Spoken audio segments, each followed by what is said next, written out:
Just want to welcome everybody to another edition Inside the Cardinal Playbook. We have a lot of fun. We talk about a lot of things and had another interesting trip up north. And it was a long weekend for me. I was all over the place. But, I saw a lot of positive things. And I like to start out, probably like always, but we're going to flip-flop it. I kind of set you up for this. I'm going to talk about specialty teams to start off with. 2 weeks in a row. We played, look what Pitt State did. They beat the number one team in the country. We played almost flawlessly on specialty teams. I think the last two games, you're an upper-tier team in your specialty team area. I really do. Yeah, we're playing in the last 2 weeks. We've come a long way, as we talked about a little bit last week. But we played two really good teams in the last 2 weeks and that are very athletic. And anytime you have good athletes, you're going to be good on special teams. And both of those teams are extremely well coached. Sioux Falls played for the last three NAIA national championships and won two of them, and Pittsburgh State may be on their way to playing for a Division II national championship this year if they keep up the things they've been doing over the last couple weeks. And so that's been a very positive for us, on our team right now, that we're continuing to get better there. And it's we're getting better in the other areas as well. It's just not quite as visible because the strides in those other areas, as Coach Weigel talks about all the time in special teams, is one snap. All right, and you got one snap to do everything right, and we're doing that. Offensively and defensively, we've got to keep the momentum and play from snap to snap and make sure we're doing a better job of executing. Yeah, I thought particularly on your punt coverage once again, and also in your kickoff coverage, excellent. Didn't quite get the gashes that we got on the kickoff returns that we did against Pitt State. And I actually thought Pitt State had better skill kids even than Sioux Falls. But, really, really good strides here and positive things. And we talk about where you're at in your talent level and what you have to do this time. So you got to win that, and you have, and you're getting better. For winning the special teams battle, it gives us a chance to be in games and compete on the other side of it too. And that's a really tough day for special teams. As you guys know that we're there. The hawk was blowing. The wind's blowing 25 mile an hour, and you try going out there and catching punts and kicks in that kind of rough environment. And we caught them all. The one we didn't, it really hung up, and we called it down and got everybody away from it on the punt, and it kicked back our way, which a lot of times they do against the wind. And so I was really proud of our effort there. And like I said, Coach Weiger continues to put good schemes out there and does a really good job putting that stuff together. And our players have executed very well over the last couple of weeks. Well, then let's hop to defense. And I thought that you played a lot of kids this week. And I know you had some injuries and you were dealing with that. But we talk about our freshman class, and we're all pretty excited about those kids. But everybody made a contribution, and it was good that you rotated those kids in. And I saw a lot of positive play in a lot of situations. Yeah, because of what they did, and maybe because of our injury situation as well on defense, we played about three different types of defense the other day. You saw us in a 4-man front. You saw us in a 3-man front. Yeah, I actually saw you more in a 4 than I have normally. Yeah, we played the majority of our snaps on last Saturday were in a 4-man front where we subbed in a defensive lineman. Probably more than any time you've been head coach, right? Yeah, no doubt about it. Drawing back from, we've done some of that in the past, but drawing back from all the years, majority of my coaching career was in a 4-man front scheme, either in the 4-2-5 or in the 4-3, and so drawing on some of that to help us in a game that we needed to, maybe get a little bit bigger up front and be able to defend run game, against what they did, and they gave us some opportunities to sub in and out to that, and then you probably noticed as well, we got into some really dime packages where we had 6 DBs. We've got really good corners right now. I think so too. We've got enough good corners that we can't get them all on the field at the same time. So that's our package right now, to be able to, get 4 corners in the game, and rotate in a 5th and a 6th at times, and keep our secondary out there, our safeties out there as well, and play pass when it's passed. And we can play run out of it too. Is the nice thing about it when the offensive personnel get a little bit lighter. Defensively, you'd like to match personnel as much as possible, and that's hard to do sometimes, but as I've learned from some guys I've been around at different levels of football, if you have the ability to do that, it makes you a better football team. And I was really proud that we didn't have any substitution errors. And a lot of times when you trade in and out that many times on personnel things. With various looks. Changing different looks and packages, all of a sudden one guy doesn't hear the personnel call or whatever, and all of a sudden you got 10 out there or whatever, and that didn't happen on Saturday, and it was really, really hard to hear because of the wind. Yeah, it really, the hawk was coming. Yeah. Coaching in Wyoming all these years, I know Yeah, about the no hawk. doubt about it. And it was really blowing. Yeah. And, yeah, again, your punter, Danny, your place kick, yeah, I mean, really, all those kids did a nice job considering that. And your defense, I think, really has grown. Yeah, it has. We got ourselves in a hole early, the quandary of, wind or the ball. Well, they deferred. They won the toss and they deferred, so you can't give them the ball twice to start both halves. So obviously we take the ball and they take the wind in the first half. And the wind early in the game was really, really bad. It started to die a little bit late. Never really died, but we got some field position things that hurt us in the first quarter because of the wind and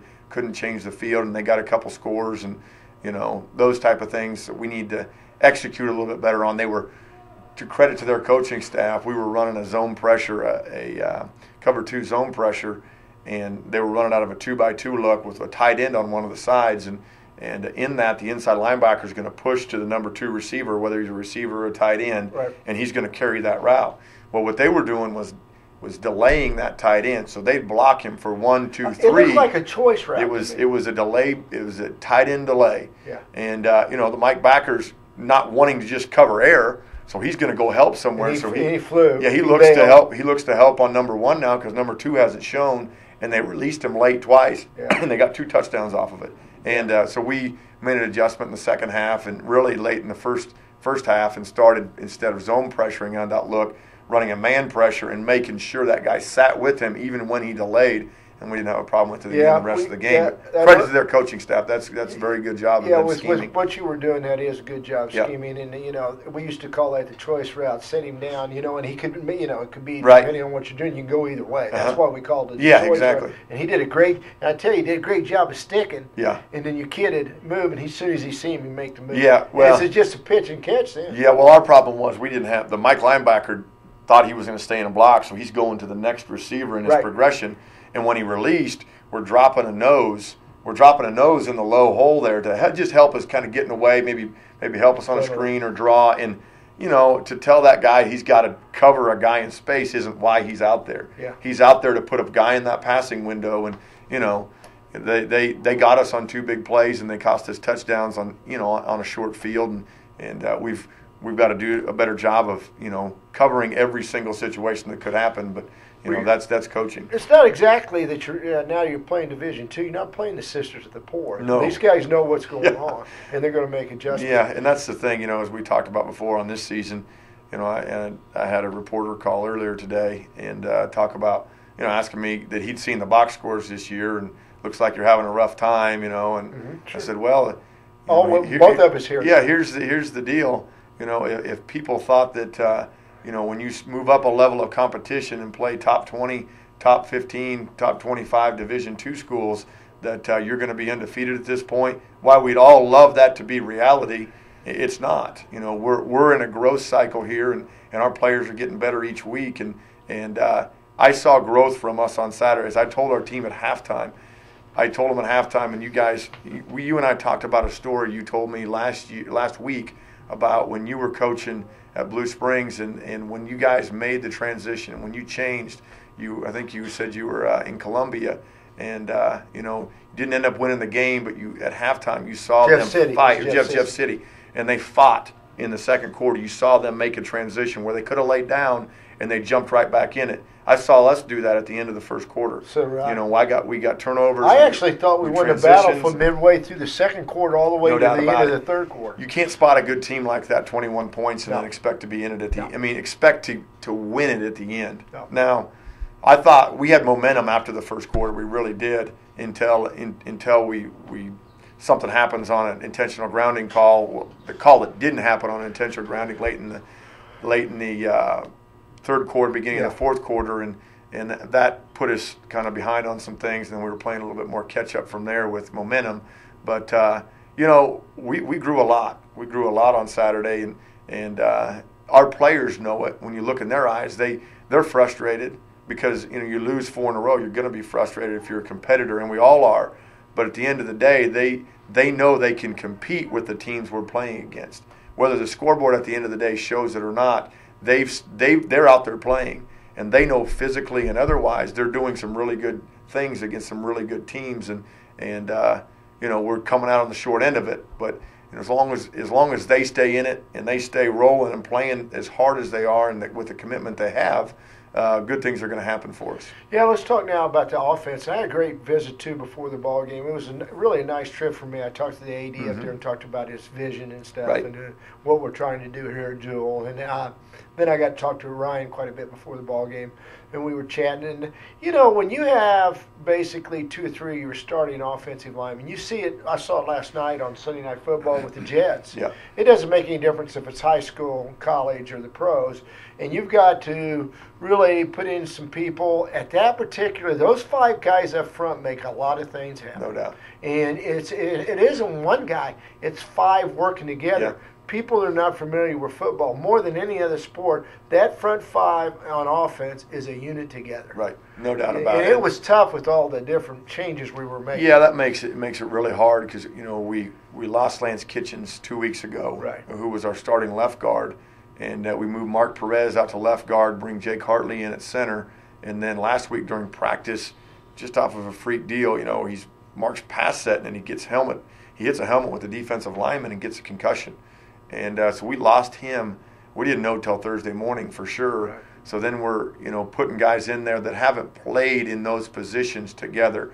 You saw us rotate in Brian Keller and Jason Massey at the guard, right, at the left guard position on Saturday. Those two have been playing tackle, and we're moving some guys around, and they're good players. Right. They're good players, but the problem is when you're playing a new position and the continuity, you haven't played next to the center and you haven't played next to the tackle next to you. That's what I mean about the unit. The continuity is exactly what you're saying. That group, more than any group in the game of football, has to be exactly 100% together and on the same page. That's why you see teams that have offensive linemen that, play together for a long time, like we will have here in a year or two. A lot of those linemen that are playing together right now all played together last year. Right. They'll all be back again next year for the most part, and then the next year even for most of them, and that's what you strive for. But when you lose a couple cogs in that wheel, the wheel doesn't rotate quite like it's supposed to. It's just like a gear. And not that was a big problem for us. The guys that stepped in did a nice job, but we weren't quite as clean there as we'd like to be going forward when you play a really good football team. Yeah, exactly.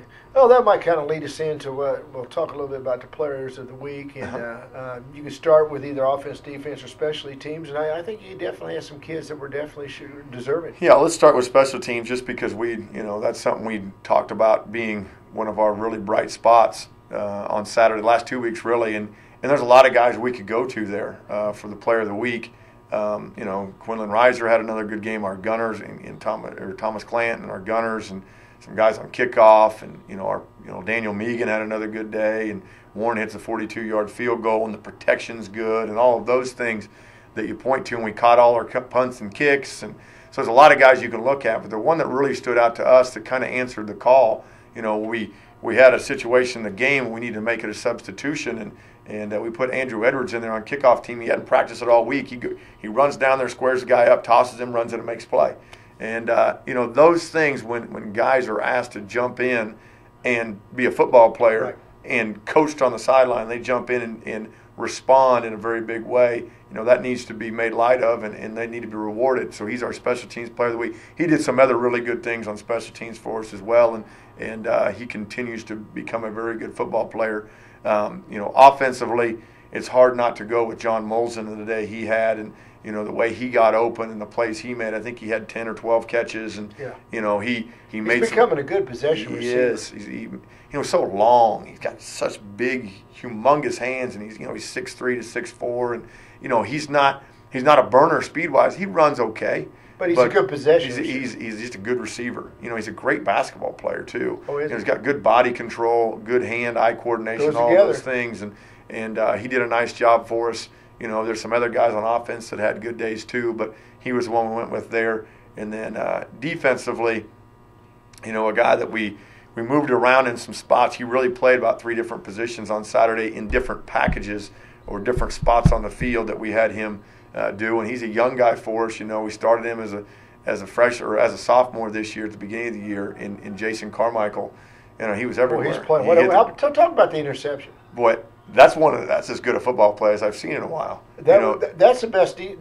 Really in 2 years here. That's the best play. He's blitzing off the edge. He's blitzing off the weak side edge, and the quarterback's going to throw a 3-step off his shoulder, and he sticks his hands up and pulls the ball down, and I think it surprised him a little bit, honestly. And then he took off running for another 15, 20 yards, which is great. Set up a score for us. Gave us a great spark. And but even besides that, throughout the course of the day, I think he had 10 or so tackles. He hit the quarterback a couple times, and he's just, we talk to our players about this is a production business. This is a production business, and the guys that are producing are the ones we need to play. And boy, he really produced for us defensively on Saturday, and really in the Pittsburgh game as well. He kind of felt his way through the first couple weeks and gradually got better.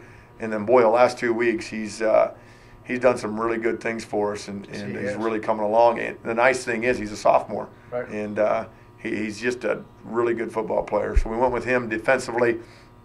On our work team guys, the guys we talk about during the week, helping the other side of the ball out. Offensively, we went with Christian Beardall, who's an offensive lineman out of Shawnee Mission South. That's a sophomore for us, just solid player that's given us a really good look throughout the course of the year, and needed to be rewarded in that sense. And then defensively, for our defensive work team guy, a guy that we actually got back from a hamstring injury that we're still kind of feeling our way through, whether it's completely healthy or not. But he practiced last week and played some special teams for us on Saturday. Was Jimmy DiStefano out of Lafayette High School in St. Louis. One of our, better freshman players. He unfortunately had a hamstring injury during camp that pulled away from the bone, and it's been a long rehab to get him back. But boy, he's physical and he's tough, and he heady player, and did some really good things that made it tough on the offense last week in practice. Play of the game, we've already talked about. I go back to Carmichael's play. When it's a no-brainer. That was a no-brainer. We talked about in our staff meeting yesterday, and I said, hey, we know we got one over here. What else do we have? And there was 2 or 3 other ones thrown out there, and everybody was like, but we already know, Coach. Everybody's going to vote for Carmichael's play because it was just such in a pivotal point in the game. We needed a spark. Gave us a big one. It gave us a big spark there, set up a score before the half, and so that was big. And then the hit of the week, Kurt Webster sawed a couple guys in half in the secondary. Our strong safety. We've talked about him a lot on this show this year, and good player. Kurt, and he knows this. I'll tell this to his face. I tell him all the time.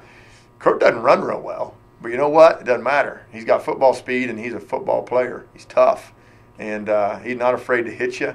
He's not afraid to, run down there in the box and make a play in the box when he has to. I'll tell you what, when he gets to the point of attack, it's ugly. It is. He's put some ugly on people. He's just a good football player, and I'm hard on him, and he'll tell you this. I don't give him a lot of slack. Well, you're a defensive guy. Yeah, he's got to understand that. It's expected. I tell you what, though, he is a good football. He is a good football player, and he was our big hit of the week this week. Yeah, I can see why. Okay, I think when we started this Division II journey, it really started in my eyes at Southwest Baptist last year. And when we played for our really first step into where we're going. And I thought that it caught us last year with their quickness, and then they go no huddle, spread it all over. They run the spread, shades of the run and shoot, old run and shoot, a lot of stuff out of that, no huddle, speed up. And I thought it brought us, like I told you, it takes time. It brought you into a different thought pattern, differently. What are we looking at? We're looking at the same type of offensive attack, I'm sure, from what I've heard around town. They run the same stuff, but are they as skilled as they were last year? Because they were. Here's what I look at. I look at their record right now, and they're 4-1, playing all Division II competition. Right. They haven't beat people as badly as maybe what they did last year. I think they finished last year 8-3 or 9-2 or something like that. I think they were 9-2. 9-2, and their quarterback was a finalist, another year very good finalist for the Harlan Hill, which is the Division II Heisman. They were impressive. Thank goodness he's graduated, but they've got another one that's pretty solid. And I think he's a junior college transfer, big 6'5", 6'6" kid that does similar things. He hasn't been in the offense quite as long, but his production has been very good. He'll pull it down and run with it too, and throws the ball down the field. And they got a couple of the same backs they had last year back, and they're just across the board offensively. They're so athletic. Their offensive line is athletic. Their left tackle is 6'7", 275. He's not huge from a weight standpoint, but he's big and physical and strong and great feet. They're just really good up front and very athletic in all of their skill positions, and they make it hard on you. They're 4-1, and their loss came at home to a really good team. They're undefeated on the road this year, so they're going to come in here and they're not going to have, not going to be scared that they're on the road. That's for sure. And they won another game on the road last week out in Ohio against Urbana, and they beat Urbana 28-12. It was a close game throughout, and then they pulled away at the end.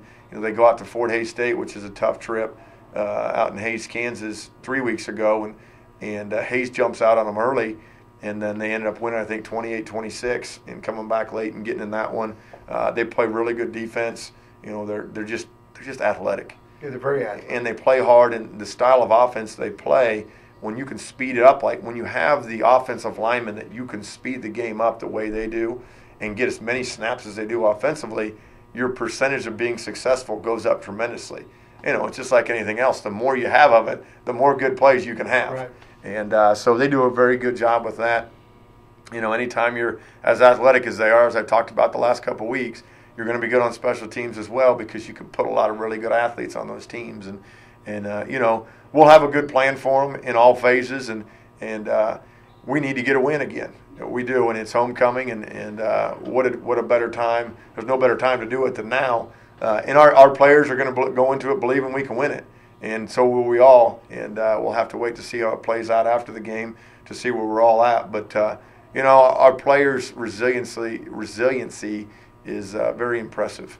It really is. For a 1-4 team, their concentration's very good. To give the effort they have and all of those things. Now the schedule hasn't been kind to them, and as you move into this level, that's going to happen. This in this season, your transitional season, you're going to play teams that on paper everybody's going to say is better than you, and it won't be any different this weekend. On paper, record-wise, tradition-wise at that level, all those things, everybody's going to say they're better than us. And it's not going to be any different this weekend, but for our players to prepare the way they prepare week in and week out with the discipline that they do it and get better every week through some tough adversity, I've never been more proud of a team than I am of this group right now. And if we continue on this trek, very good things are going to happen for us this weekend and going forward. No, I totally agree. And again, I want to kind of put it out there. It's homecoming. It's 1 o'clock start. We got a golf tournament. Starts at check-ins at 8:30. I think we're going to tee it up at 10. Yeah, I think they sold the golf tournament out, which is impressive. 144. They got 144 players. They text me and let me know. Yeah, golf. I talked to Joel Lucan, and Joel, to give him credit, Joel Lucan and our athletic department staff have done a tremendous job on putting this weekend and the Hall of Fame stuff together with the 82 team, and a great team, last team to play for the national championship here, and right. All the teams that surround that time period through the late 70s and early 80s, and just a great group of guys that got a banquet after the ball. Yeah, there's a great reception after the game, and we'd love, and we're going to do everything we can to go out and get a win for those guys, so we can take the steps that they took when they were here too, and show them that we're on the right track. But no, the golf tournament on Friday, to sell that thing out, in the middle of October, that's impressive. And I thank all the people that are involved in that. And I know you're playing, and so thank you for your commitment there. And it'll be a fun day. Yeah. It'll be a fun weekend. Really tough for me to go out and play golf. Yeah, well, really, you do it every now and then. I know that. But, well, I will hope everybody will show up and it's supposed to be a pretty decent day, and it's been a great fall as far as weather. So come out and support the Cardinals. We are growing.